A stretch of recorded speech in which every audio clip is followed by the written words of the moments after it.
you're going to go out there and roll your own, like everybody's capable of doing a multi-sig, but what are the trade-offs and what are the single points of failure in that model in terms of managing it yourself? Welcome to the Zoom Out podcast. My name's Tim Niemeyer. Today I am joined by Daz and Chris from the Bitcoin Advisors. Guys, thank you for joining me on the podcast. Pleasure to be here. Thank you. Thanks, Tim. These guys are joining me now. I'm recording this. I just got off work. I've got my feet kicked up and I got the rest of the day to look forward to. And these guys just woke up. You guys are both from Australia, I believe. Is that correct? Correct. Well, thank you for joining me this early. We're going to jump into a lot of things, the Bitcoin Advisors, namely. But before I do, as with all my guests, I like to get to know you guys personally, get to know your backstory and even your Bitcoin journey. Either one of you, Daz, Chris, feel free to jump in. First of all, who are you? Where are you from? Where are you coming from? How do you even get to Bitcoin? Daz, let's start with you, huh? Awesome. Yes. So once again, thanks for having us on, Tim. Looking forward to our chat. Absolutely. My name is Daz B. I'm co-founder of Looking Glass Education, which is an education platform focused on wage earners, trying to educate people on finance, macroeconomics, and of course, Bitcoin. So we founded with some prominent Bitcoiners in the space around 3 years ago. Started working on content about 4 years ago, and free and accessible content for wage earners. Basically, just trying to distill down some of these complex terminology for everyday people. We stood up a service about this time last year actually, called Coddle, which is focused in and around custody. So we realised that custody can be a complex thing for especially newcomers to understand, and it's one of the features that we find vital in terms of people's understanding, and that part of that learning journey is absolutely necessary. And what we indeed find value in Bitcoin is this idea around being able to take custody and what that means. So we stood up a service last year, just helping people to, as someone in the space to reach out to who can talk them through the various solutions. And that's where we partner with the Bitcoin Advisor, which I'm sure we'll be able to chat more today in and around what that service is and why it's important. But essentially, I'm an electrician by trade. In Australia, tradespeople generally earn a pretty good wage. So I was in a fortunate position of having some disposable income and very much come at this from the investing lens. So went on a journey about teaching myself about value investing, what makes an asset valuable, and then very much realised that when you look around the investment landscape as it is today, due to money printing and interest rate manipulation, that most things are attracting a monetary premium and really starting to, trade at multiples of what would otherwise be deemed fair value. And when I started, looking under the hood and how money works, how interest rates work, that's really where I landed on Bitcoin as being, a very good solution for everyday people to be able to park their wealth in and come back at a later date. Sorry, I went on a bit of a rant there, Chris. I'll hand over to you, mate. Not at all. Bitcoiners classic rant. Can't get them to stop talking. That's always the problem. But yeah, thanks again for having us on the podcast, Tim. It's a pleasure. For sure. My name's Chris. I'm also here from Australia, like Daz. I've been in the Bitcoin space personally since 2011, professionally since about 2015. Oh, gee. So what I knew in 2011 is not really what I know now, of course. But that was my first touch point, and I wish I did understand it a lot more back then, but I was a lot younger and a lot naive as well. But pick it up in 2015 where I really got my hands into the white paper and actually started to look a little deeper than the surface level stuff that most people do. Obvious problem that I first faced was how to store my Bitcoin safely. So at the back end of 2015 or 2016, me and a good 5 best friends from high school, we started a company called CoinStop. And basically CoinStop was Australia's first and currently oldest hardware wallet reseller.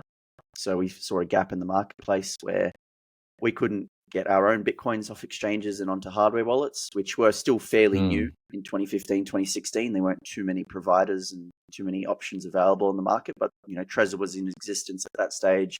Ledger just came out with their first couple of devices. So you could see that these were starting to break into the marketplace and become more popular. So I was effectively the first person in Australia to start importing these and reselling them to the remainder of the Australian population. So hit the nail on the head with timing back in 2016. Obviously, a really good time to get into a business like that. That was obviously a lot of luck, but that kind of sparked the entrepreneurial desire and interest in myself. So from that point onwards, I kind of didn't turn back, and I've been working in the Bitcoin space professionally since then, on both my own startups and startups that other people have created, ones that I find interesting. But I've always sort of tended to kind of come back to the bread and butter of custody. So my classic saying is that arguably I've helped more people in Australia get their Bitcoins off exchange than anybody else, either directly or indirectly through selling hardware wallets, or through, like Daz has been doing, is helping people through hand-holding and consultations. I've been doing that for the last 7-8 years as well.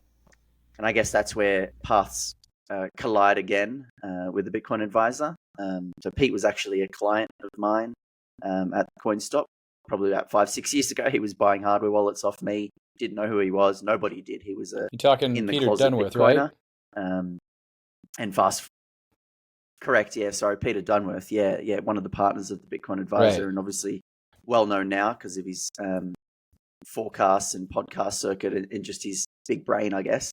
But back then he wasn't public, and no one really knew him unless you were direct friends with him. And so he was buying hardware wallets off my business, CoinStop, 10 or 20 Trezors at a time.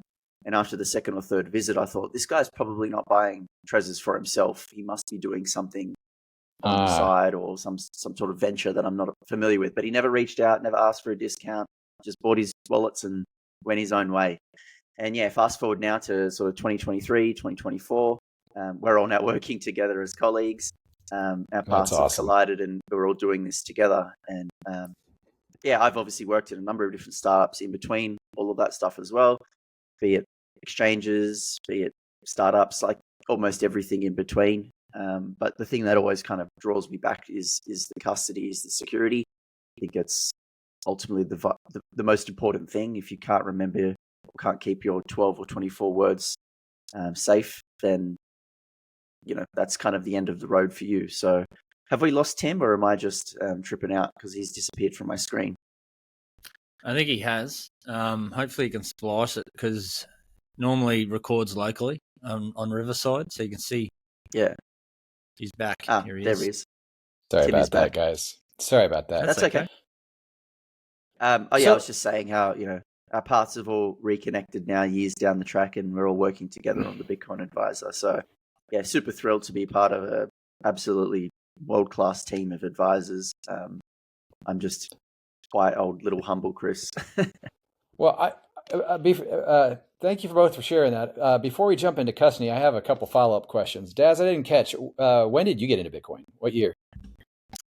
So reading about it I first heard about it in 2017. 2015. Had some friends in and around work playing around with mostly some altcoins. 2017 second touch point, and then 2019 actually. So I'm a bit of a late bloomer.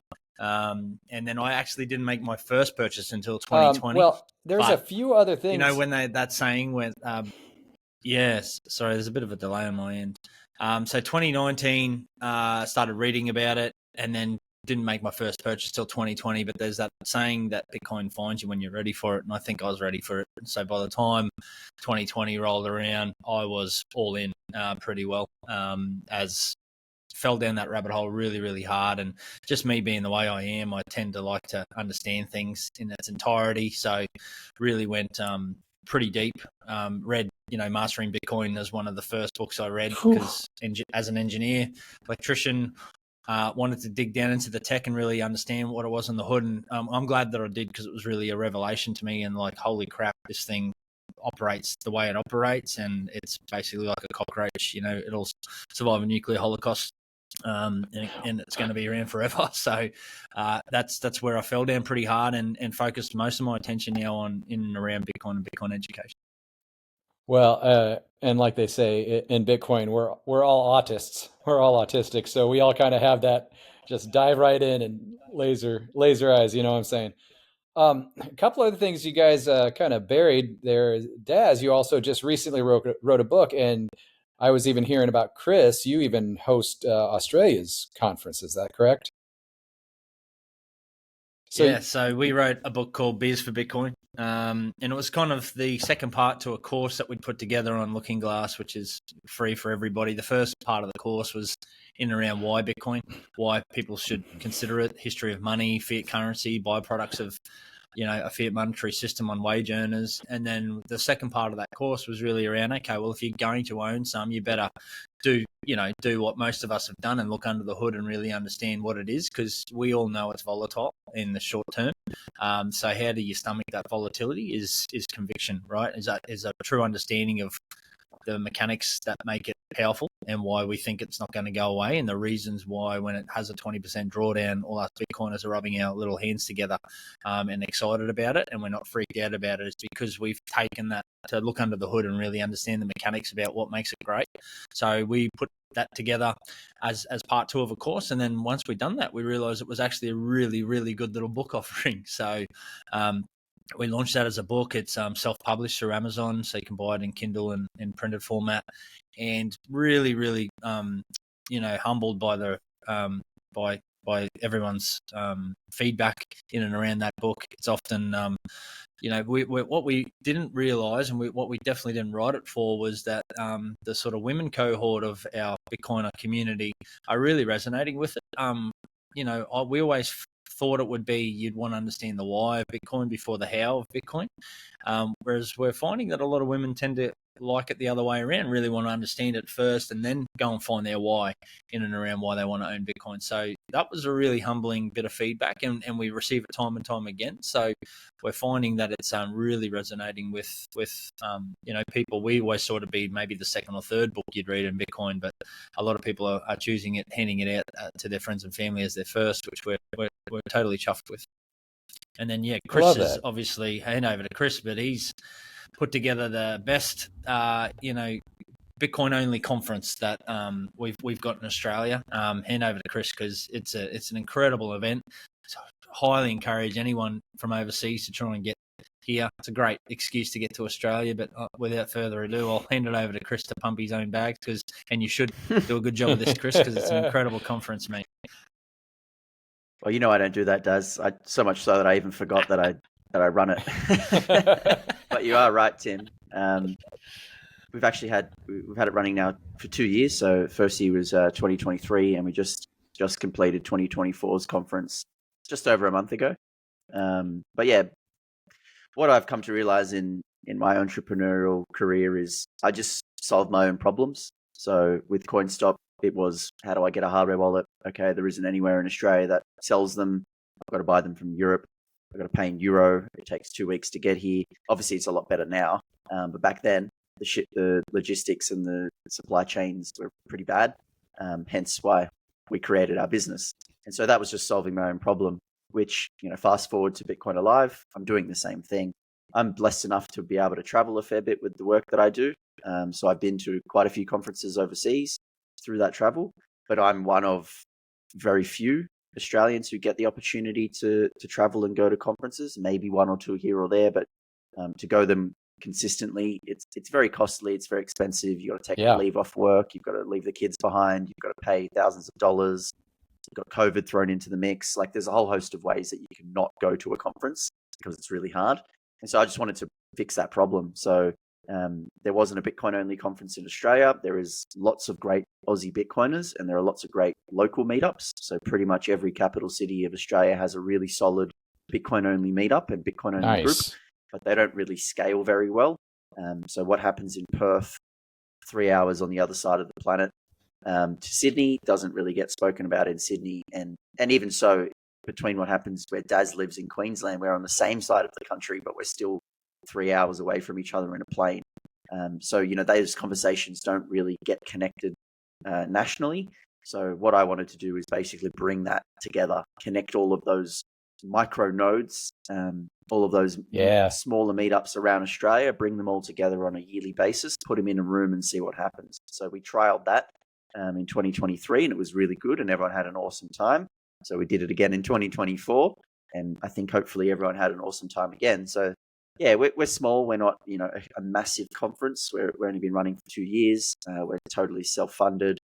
It's just me and 2 other people trying to do what we think is right. But like Daz said, it's a lot more intimate. It's a lot of fun. It's a great excuse to come to Australia. That's actually a lot of the feedback we've been hearing from a lot of the people, especially my travels overseas, is like, hey, you should come to Australia. Would love to. Have always wanted to.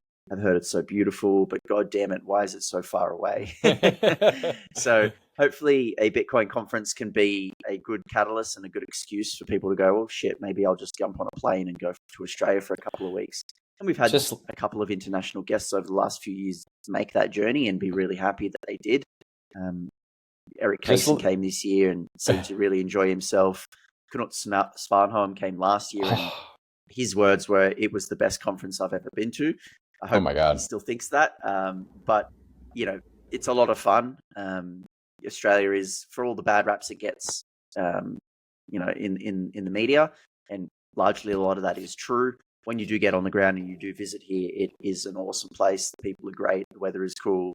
The atmosphere is great. It's just run by a bunch of clowns. But regardless of which country you choose on a map, it's probably run by a bunch of clowns. So, they've all got their problems. But yeah, I've been really enjoying putting on that. I've been doing sort of smaller events for many years. So when I was living in Melbourne back in 2016, I was running events there just on a smaller capacity. So seems like now in hindsight that perhaps it was always destined to happen. You've already sold me. I want to go there now. I love the idea. And I love the idea of bringing all the meetups together. We're all kind of working on our own here. Myself, I co-host Lincoln Land Bitcoin meetup in Springfield, in the middle of 3 hours south of Chicago, let's say.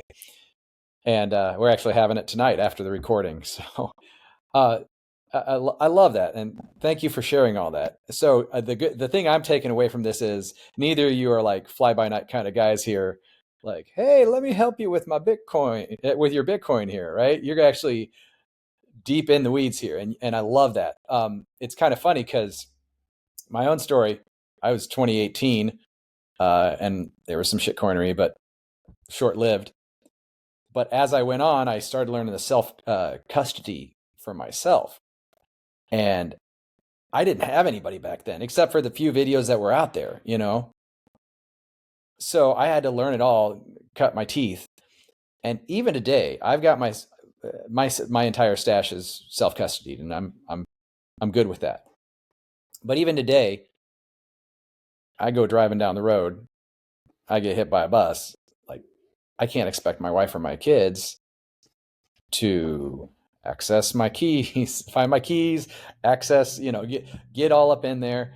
I love the cold card, but to look at that and for the first time, it's just like, what in the hell am I supposed to do? So it's funny, even last year, I was telling myself, I'm going to start my own like consultation business where I'm going to be the one to go around and help people with their keys. And then I started like going through the steps of like, what all do I got to do? And like, holy shit, there's a lot there. So I think at this point, this is a good time to kind of pivot to start talking about the Bitcoin advisors. I actually saw you guys online and I'm like, damn, that's a great idea. Not only to have that kind of service, but also to have the way Peter set it up spread out across the world. Now, you guys are the guests here. I've done enough talking. If I could go ahead and hand it over. Daz, back to you. Kind of the Bitcoin advisors. Am I painting the picture for them? That is that what you guys are working on? That self-custody kind of helping out along the way? So number of aspects to it, I think.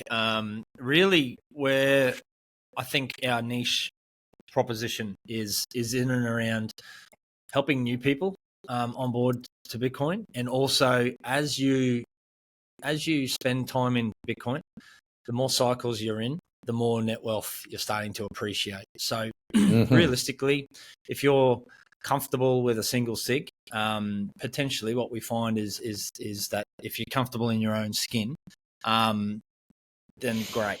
Where we're really helping people is then on the other side of that single sig. So you've single sigged yourself. You've gotten to a point where you've actually started to appreciate in your wealth. It's actually becoming quite meaningful to you. And we're talking, and that's a very personal thing. That could be high, Sure. Sort of 5 figures for some people. Could be into 6 figures. Could be into 7 figures, depending on your stance Or a and your large situation in percentage life. of your net worth, right? 100%. Yeah, it's a really good point. So where we're starting to see is Bitcoiners starting to think about, like yourself, Tim, you're sitting there thinking about, oh, that's a meaningful amount of wealth to me now. Am I standing in my own way? Do I have a single point of failure? And that's really the key sort of takeaway, is that single point of failure. So what we're trying to specialize and mitigate against is that single point of failure. And that looks different to most people. So what we tend to try and do is just help people along that journey and understand the trade-offs. So where we kind of land with that is collaborative custody model is a great solution to be able to introduce an inheritance plan protocol into your stack. So it's somewhere like my situation's a great situation I share publicly, much to my wife's disgust. But I've written this book, Beers for Bitcoin. My wife hasn't read it, and that's God's honest truth. And so when I got to this point for my own custody, I went from single sig to single sig with passphrase to multi-sig across multiple stacks. I had 6 keys, globally distributed. I sat her down and she said, I will absolutely stuff that up. I've got zero chance of being able to recover that. So really that's where I got to. I overcomplicated it for my wife, to the degree in which I wasn't confident that if something happened to me, I thought my Bitcoin would be a donation to the rest of the Bitcoin network. And I like you guys. I just like my family better. I would rather them have those sats. So Fair really enough. the Bitcoin advisor solved the problem I had. And much to sort of Chris's example before, he solved problems that he had. And really when Pete, we were standing up this coddle service, very much like you were thinking, Tim, in and around how do we help people with custody. And when the Bitcoin advisor reached out to us and said, hey, would you like to have a look at this offering and help us sort of pick it apart, And we spent a good couple of months just picking apart that offering. And I basically just had to get to a level where I was comfortable myself. And, God's honest truth, I use this service for the majority of my stack. And I think that's really where that journey begins is when you, particularly for a newcomer coming on board who wants, what we're dealing with is a lot of people with access to a lot of wealth who want to make large purchases in the first instance, is bringing them on board with this. If we solve the single point of failure in the first instance, then we can spend the time to get them up to speed if they want to go down that journey of really understanding single sig and multi-sig and rolling their own. We can absolutely help hold their hand. But what's important to note is that takes a lot of time to understand the trade-off. So there's a really good saying in Bitcoin custody circles is there are no solutions, only trade-offs. And that's absolutely critical and absolutely vital in terms of really understanding if you're going to go out there and roll your own, like everybody's capable of doing a multi-sig, but what are the trade-offs and what are the single points of failure in that model in terms of managing it yourself? Hey y'all, are you need a Bitcoin? You looking for a way to safely and securely store your Bitcoin? Check out the Bitcoin Advisors. These Bitcoiners are professionals that will provide you peace of mind so you can sleep soundly at night knowing your Bitcoin is safe. Remember to tell them Zoom Out sent you. If we could just back up a quick second. You mentioned single sig and you mentioned collaborative custody. If you could, maybe Chris or Daz, doesn't matter, kind of give a general overview of what that might mean. Sure, happy to. So single sig is referencing, like what Daz said, most people when they take the step away from moving their coins off an exchange and thinking about the security, the general step is often either a desktop or mobile-based wallet or something like a hardware wallet. Either way, both of these devices or both these options are often what we refer to as a single sig storage, as in there is one private key attached to that wallet, and that private key effectively manages all of the security for that wallet. This is convenient. This is good. This is a better step than leaving your coins on an exchange. The analogy that I often use is like, think of it as a sliding spectrum where you have one end of the spectrum is convenience and at the other end of the spectrum is security.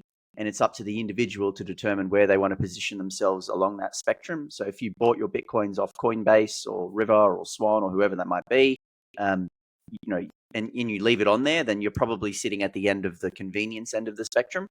It's super easy. You get a username, a password, maybe there's a 2FA thing to get into your account, and then it's all there. You can do what you want. You can view it, you can sell it, you can withdraw it, you can do whatever you need. Very, very convenient, but you have traded off a whole host of security for that. So for the person who doesn't want to make that sacrifice, which I would suggest nobody do, because it's just obviously the worst place to store your Bitcoins on an exchange, irrespective of what that exchange platform is. They all have the same inherent design flaw, and it's a ticking time bomb. It's a matter of time before every single one of them is hacked or something goes wrong. Whether that's Binance, Coinbase, like it's all gonna happen in my opinion, and it's just a matter of whether you're there holding the cake when it all comes crashing down. So taking a step away from that would be to use something like a hardware wallet, a single signatory device, and that removes a lot of the risks involved with leaving your coins on the exchange, but then does mean now you are introducing some form of inconvenience to your security spectrum. So you need to take responsibility for managing that key. And for a lot of people, they either aren't technically savvy enough or don't have the means to learn how to do that, and are just often scared of making mistakes, which is unfortunate because it's, in my opinion, it's worth the trade-off. There's nothing worse than giving your coins to somebody else. You are losing one of the very fundamental core properties of Bitcoin if you are not holding the keys yourself. So for me, it's unacceptable. So a single sig like hardware wallet device is, I think, a great step. It removes a lot of the remote style attacks that happen with Bitcoin, phishing attacks, your key getting exposed to places that it shouldn't be. But like I said, it does come with its own level of responsibility and own level of risks as well. Because if you stuff up, or if you lose your private keys, or you lose your recovery phrase, or you lose your hardware wallet, or you forget your passphrase, these are all ways that you can realistically lose your Bitcoins. And for a lot of people, that's really scary. And so for the next step, there are probably a number of different options in between this, but for context of this conversation, the next step would be to use something like a multi-sig or a collaborative custody multi-sig option like the one that we offer at Bitcoin Advisor. And basically what that does is, like Daz explained earlier, is try to eliminate and try to mitigate against any of those single points of failure. So if you were owning a single SID hardware wallet device and you lost it and you forgot your recovery phrase, that's it. That's your Bitcoin gone. And like Daz said, like that's a nice donation to the remainder of the network. It really does suck because you have put all that effort into understanding Bitcoin and acquiring it, and it's arguably the most scarce asset in the world. For you to lose it all in an instance because you forgot 12 or 24 words would be heartbreaking. I don't want to see that, even though it might make my stack more valuable. I certainly don't want to see that. I don't want that to happen to me. I don't want that to happen to anyone else. So I've more or less dedicated the last 8.5 years to educating people about how to make sure that doesn't happen to them.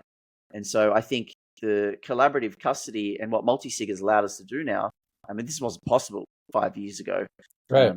8 years ago, I didn't even know what a public key was. And I had to spend, many days and weeks trying to understand what it meant because there were no videos, there were no podcasts, there were no influencers and YouTubers, there were no BTC sessions. Like these people didn't exist. These resources didn't exist. But now we have books, we've got B for Bitcoin, we've got all these great resources that can help people along their journeys, which is fantastic. And I think now with the technology that we have and the advancements of multi-sig and the protocols and all the different things under the hood that the developers have been working on now allows us to try to mitigate against some of those single points of failure through mechanisms like multi-sig collaborative custody. But I might chuck it over to Daz if he wants to take the baton from here and kind of go into the weeds about how the multi-sig collaborative custody works. Yeah, for sure. I think one of the points to underscore there is there are a lot of resources out there to help people, and they're phenomenal. So like BTC Sessions, as he Amen. is Shout out to probably Ben. the best single point of resource. Absolutely. And there's a lot of these types of services popping up now because it's absolutely a niche that needs filling. It's a gap that needs filling. And I think what's probably dangerous in terms of how much information is there is it's really actually hard to get a deep understanding of the trade-offs involved with whatever custody solution you're going to go down with an hour-long video. And that's, I think, where some of the discussions really are valuable in terms of getting access to someone with an advisor who can sit you down and take you through what's important to you. What's your personal goals? What's your personal aspirations? What's your family situation? Who's your backup? Where, you don't have to divulge intimate details, but where are your seeds backed up? If you're going to roll your own multi-sig, who's involved in that management of those seeds? And more importantly, who's your next in line with your loved one, and who's the next in line to the next in line, right? Because and there's a lot of Bitcoiners out there who don't even have wills, and that's part of the other thing that we think is value in coming to somebody who's intimately involved in this from the day to day, is just to sit you down and tell you about some of the things that you may like to think about. I mean, we don't give tax advice, we don't give financial advice, we don't give legal advice, but we can absolutely help you think about the questions and the conversations you need to be having with those professionals to make sure that your Bitcoin is managed effectively. And I went a little bit off topic there, but just coming back to that, the multi-sig and how that works is basically, what we try and do within the Bitcoin space. It's not completely trustless, but we try and go trust minimized.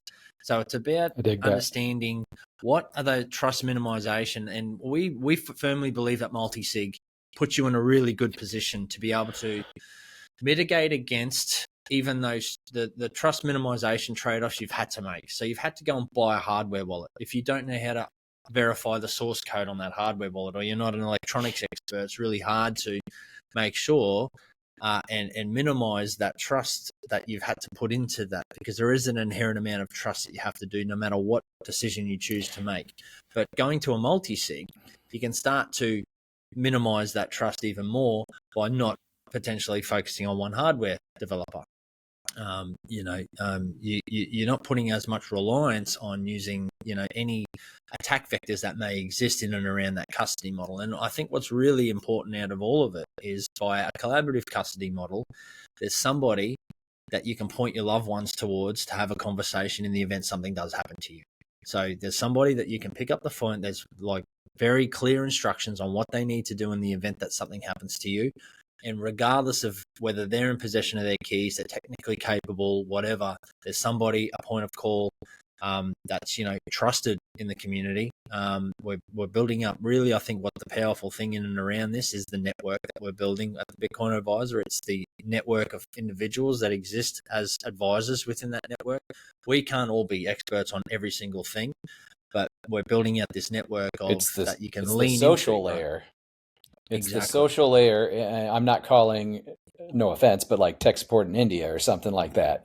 I'm getting a concierge of sorts. Right. Yeah, exactly. Yeah. And we can then very much lean into the expertise within that network to help people become better hodlers, understand Bitcoin. So I think the other value proposition that we're really trying to build and lean into is the over and above. So the product is one part of it, but the network and the expertise within that network is another one. So we're holding, live webinars and live education sessions with our clients. There's a premium content element to this as well, which we're building in, so that Bitcoiners have a trusted, community of advisors they can lean into and really start building out their own knowledge, their own conviction, and with whatever resonates with them, So if you just want to come along and just know that your Bitcoin's safe, that's great. But if you're one of these people who really wants to dig into the weeds, we've got a network of advisors that you can really lean into to build out that knowledge set. So I have a question around that. Just recently, there's been a lot in the media about governments cracking down on self-custody, on just it seems like to me they're trying to outlaw self-custody, really cut down on what do we see? Wasabi. We also saw Samurai Wallet. Is that causing more problems for you, or is that actually a benefit to you guys because you're able to help maybe steer or direct in a different way?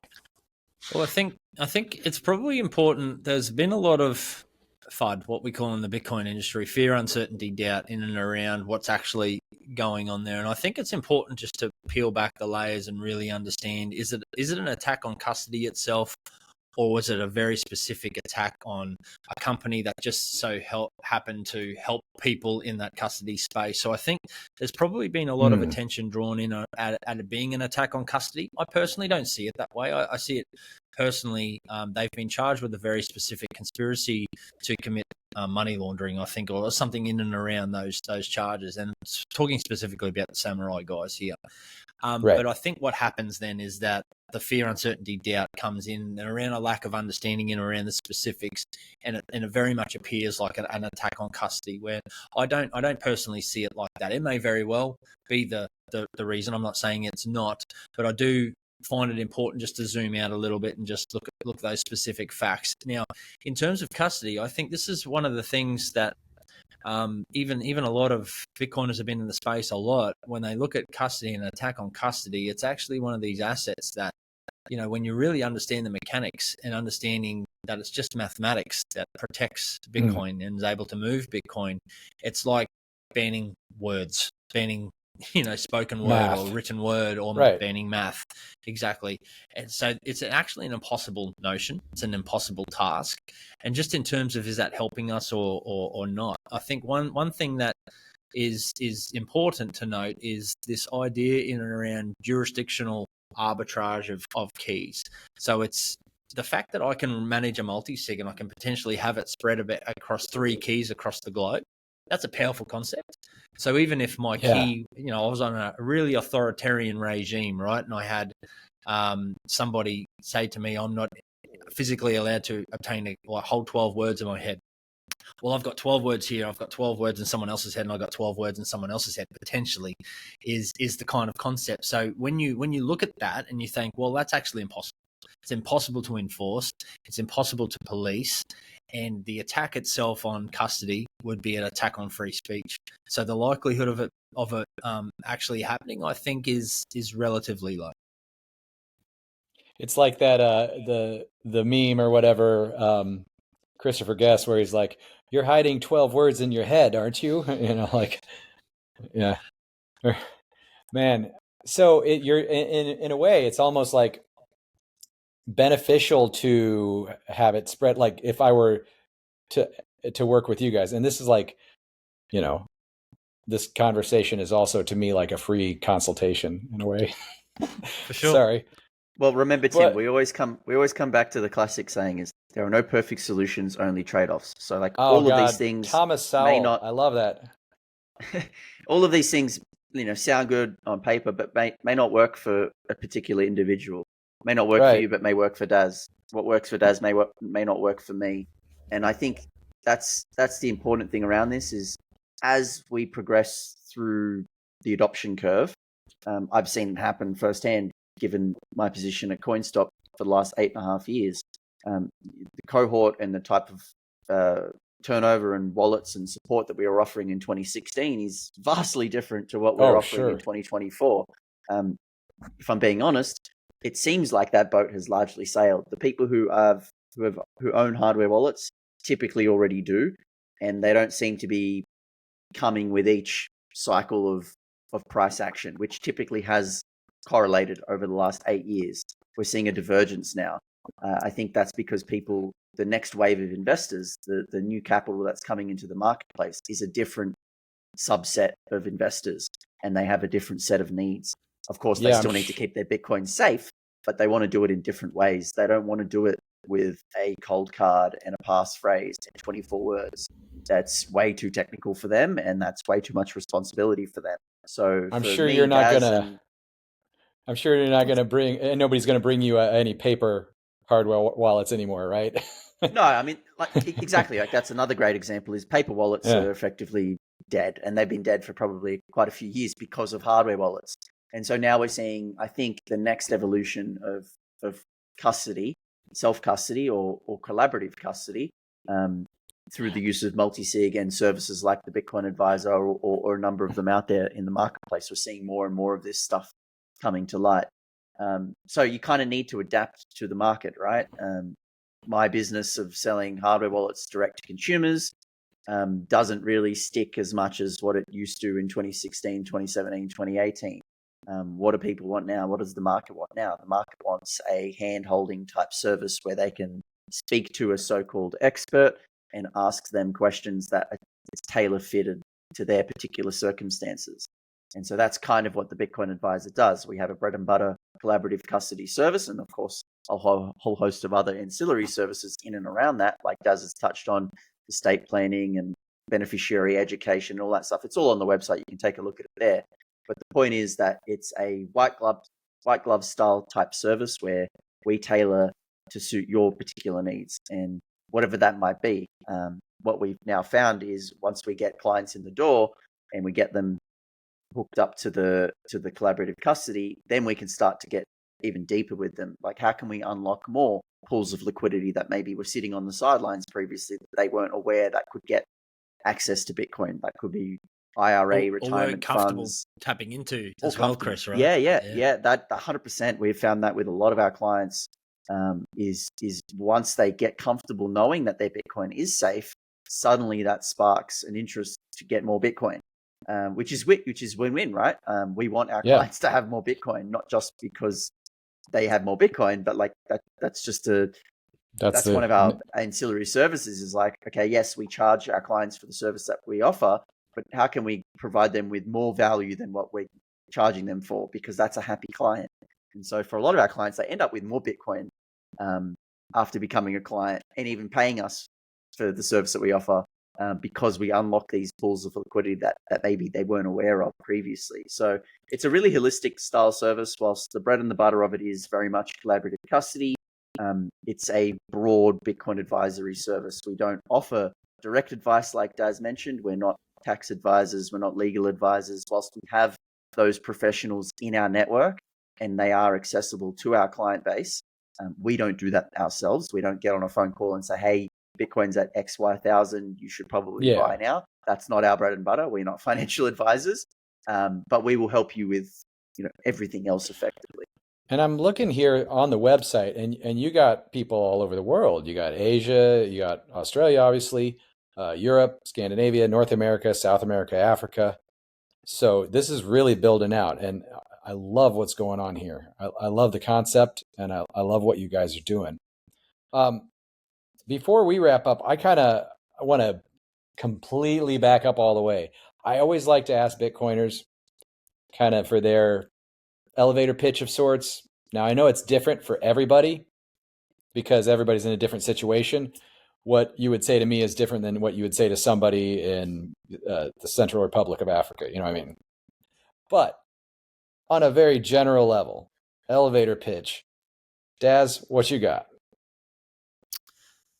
I stole this actually from a panel that we did at Bitcoin Live this year from a mutual friend of ours, Pete Wynn, over in Western Australia. I hosted a panel with him and he said, Bitcoin is savings like your grandma used to think how money works, right?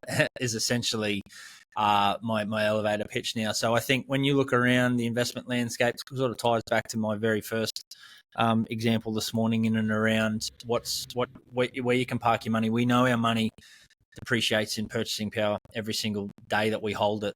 So what we've turned towards is anything else, and everything else has attracted a monetary premium. Bitcoin essentially is one of the simplest investment vehicles that anybody can understand. Really, you save you work hard, you save the excess and you come back over a long period of time and you see what your purchasing power has done for you.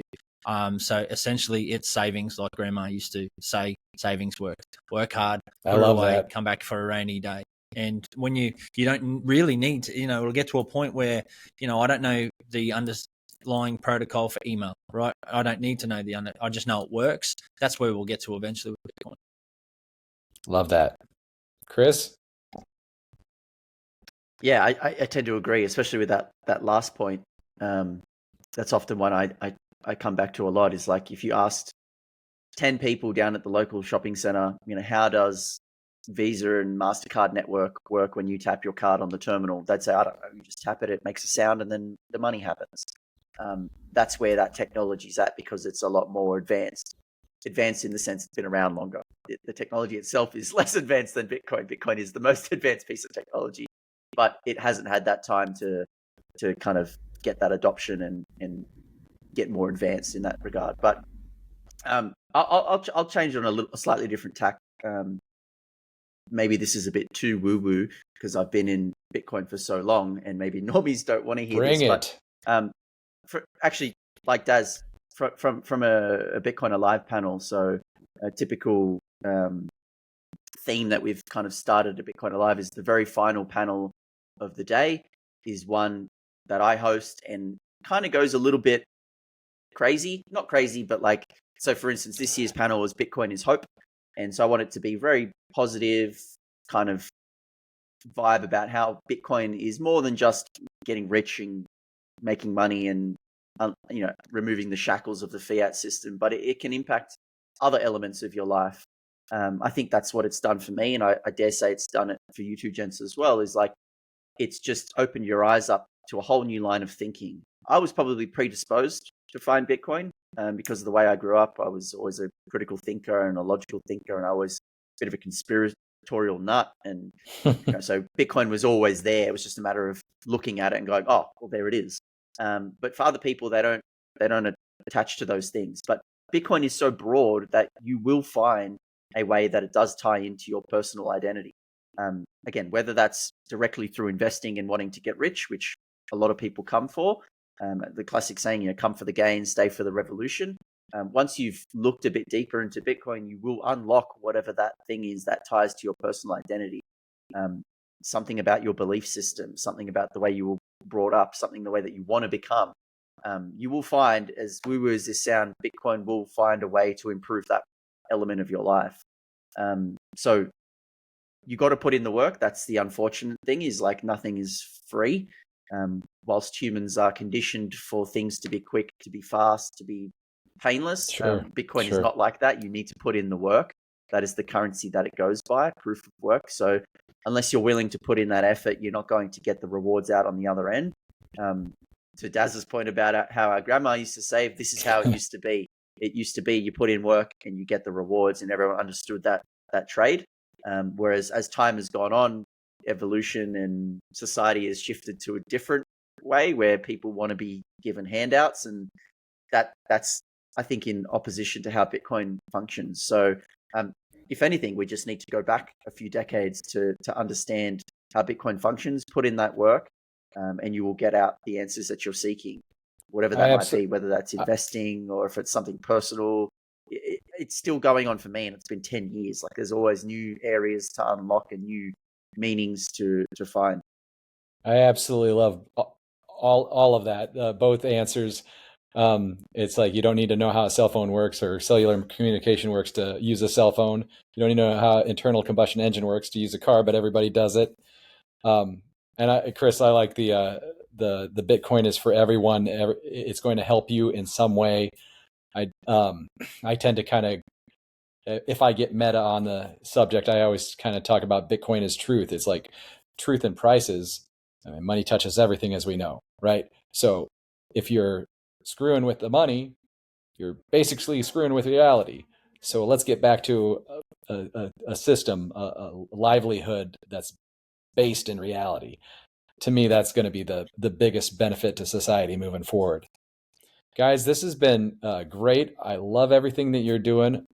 I want to support the Bitcoin advisors in any way I can. I got the links right here. Is there anywhere else that you'd like me to send the audience to? Daz, I know you're on Twitter. Yeah, so at DAZBEA on Twitter, at Daz on Noster, on LinkedIn as well under DazB, and lookingglasseducation.com if you want some resources. The Bitcoin course is there. It's free. It's a part 1 and part 2, the why and the how of Bitcoin. So great orange pilling resource for friends and family if they're Bitcoin curious. Thank you. Chris? Yeah, sure. Look, I'm on Twitter as well. My handle is Lungdoge, LUNGDOGE. Reach out if you want to have a chat. Please take a look at the Bitcoin Advisor website. There's a whole host of resources on there. We basically put all of our intellectual property on our comparison table So you can literally look at our website, look at all the services that we offer, and basically use it as a checklist. Our number one goal is to just get Bitcoins off exchanges, whether that's through us or through your own means. We don't care. It's a win-win at the end of the day, because there are no, the chances of you losing your Bitcoins on exchanges have now been removed. Of course, if you can't handle that responsibility, or you're worried about being a single point of failure, come have a chat to us and see how we might be able to help. Otherwise, if you happen to be coming around Australia, any of your listeners, I know we haven't had a great rap in the media for the last couple of years, but it is a great place. It is a great country to come visit as a holiday. So if Bitcoin Alive can be an excuse for that holiday for you, then so be it. We'd love to see you here. It's a lot of fun. The Aussie Bitcoin community is small in comparison to the remainder of the world, but it is very well represented. We've got some very good Bitcoin minds here and some big heavy hitters. I think you'll be surprised by how little old island country Australia has been batting above its average in the Bitcoin department. So check out bitcoinalive.io website if you want to learn more about that. We're just in the process of updating the website from this year's event to move towards next year's event, but next year's event will be sometime February, March 2025. So start planning now. Pencil it in the calendars if you're interested in coming along. February, March is a beautiful time of year in Australia. It's just the end of summer, so it's not crazy too hot, but the weather is still beautiful, especially in Sydney. Sydney gets typically nice weather as well. So come along to that if you're interested. Otherwise, reach out. Daz and I are always happy to chat with Bitcoiners and chat about anything effectively. So thanks again for your time, Tim. It's been a real pleasure. Right on. Daz Chris from the Bitcoin Advisors. Thank you for joining me on Zoom Out. Talk to you soon. Thanks, Tim.